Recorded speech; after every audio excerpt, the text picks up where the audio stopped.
Hello and welcome. Today we have a very special guest. His name is DeAndre. Reyes. What's good, y'all? DeAndre Reyes. What's up? Okay.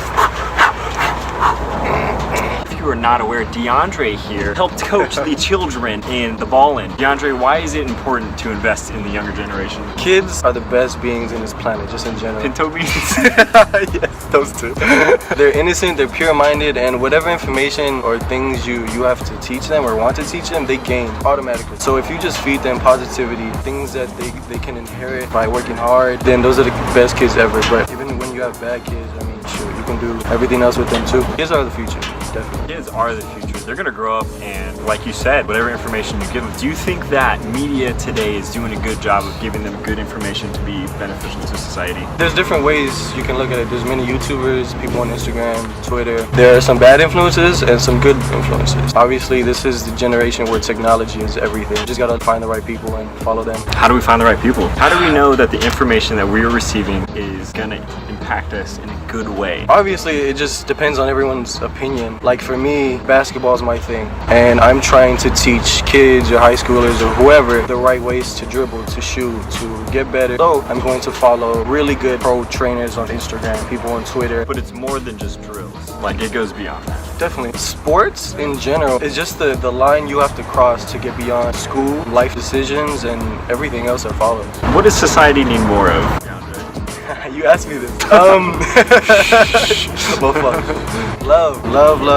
How do we get more love into society? Because you and I have had a discussion. We literally just had a discussion on racial tension in society. So now more than ever, I think you're right. Like, love has to be prevalent there, but how do we make it known? How do we love people effectively? The best thing to do is, no matter if that next person you talk to thinks differently, just try to understand their point of view and know that even though they might have a different opinion, doesn't make them less of it as a human being. You just have to find your way to make love even better for you and your peers, and just try your best to make a difference. Do you think that it's more natural for people to love than to hate? Do you think we choose to hate, or do you think we choose to love? Honestly, I think it all goes down to what you were taught. As soon as you're born, you get taught a certain language, a certain religion, maybe ways how to speak to one another. It just goes out to the parents, to the older people that are there for you, what they teach you. They can either teach you something negative or something positive. Unfortunately, sometimes it goes a negative way. I think that's what causes most of this hate. Well, we've talked a lot about influencing the youngins, the chillins, and that's true. They are the future, and that's what's really going to shape society in the long run. But is there a way to change the minds of people who have hardened their hearts to love now that are older? Definitely. Change is available to all of us. It just depends on who you surround yourself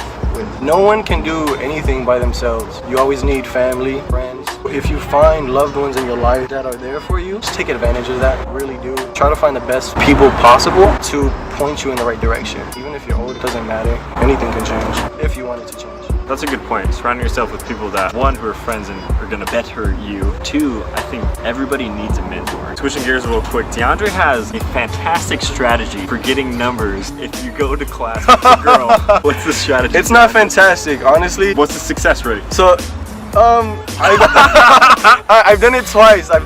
They worked 2 times. That's 100%. Alright, but it can put you in a friend zone also, so just beware of that. Before I tell you, I have no game, to make that clear. Oh, look at the hair. It's long. Ladies like the hair. Hair on her hat. Can't get more swagged out than this guy. Basically, if you have class and you like a girl or think she's pretty, if you like a girl, whatever, and you're trying to like get to know her, especially in college this works because high school don't really matter. I sat down next to this girl and the teacher was taking roll and I got her name. Her name is I'm not gonna say the name. But I was like, hey, your name is this, right? She was like, yeah, my name is DeAndre, nice to meet you. And then we went back in class with like a short break. After class, right when we sat up, try not to waste no time because then you just like end up chasing her. That's true, you don't want to do that. You don't. After, you gotta go, hey, do you mind if I get your number, you know, for class? For class, that's the key. That's for the key class, right there. For class. Missed assignments, so whenever we need something, maybe we can study together. Obviously, that can point you in the friend zone because she's saying, oh, he just wants that. But maybe later when you text her, make it clear. It works definitely, but definitely. I mean, like 100% of the time. No, anything can be possible. Like she can tell you no, yes. Anything is possible. Anything's possible. That's my method. It works, I guess. Try it out. That works, but the end game is very difficult. You gotta keep working, and it's just a whole nother topic. Celebrity crush. Ariana Grande. Meaning of life. That's what love. Just love everyone. Place you want to travel to. Argentina. That was Argentina? Yeah. Wow. Oh, I'm sorry, Argentina. Argentina. DeAndre has had knee surgeries, correct? How many have you had? Two. And during the time I've known DeAndre, he's been insanely positive through it all. And I'm gonna let the card pass. Thanks.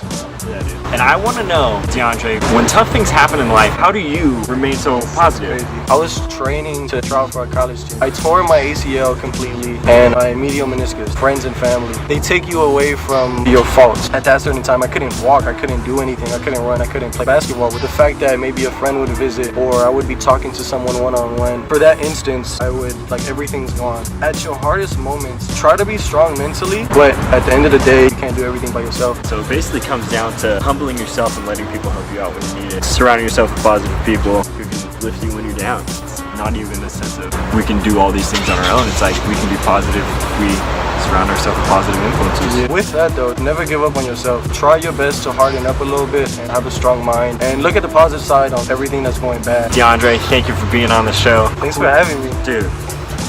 You the boy. DeAndre has taught me how to love people better just by being himself. Thanks for being on the show. It means a lot. Follow DeAndre on all of his stuff. Coach.Reyes. Basically everything, correct? Yeah.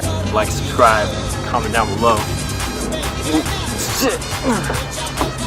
Man, I haven't seen that in a while. I have a hard time pronouncing this country. Try it. Nicaragua. Nicaragua. Nicaragua. Oh, wow. Nicaragua. Nicaragua. Now I'm just butchering it. What is lava? What is lava? Nicaragua. Nicaragua. This guy's deep. Deep in the big swamp.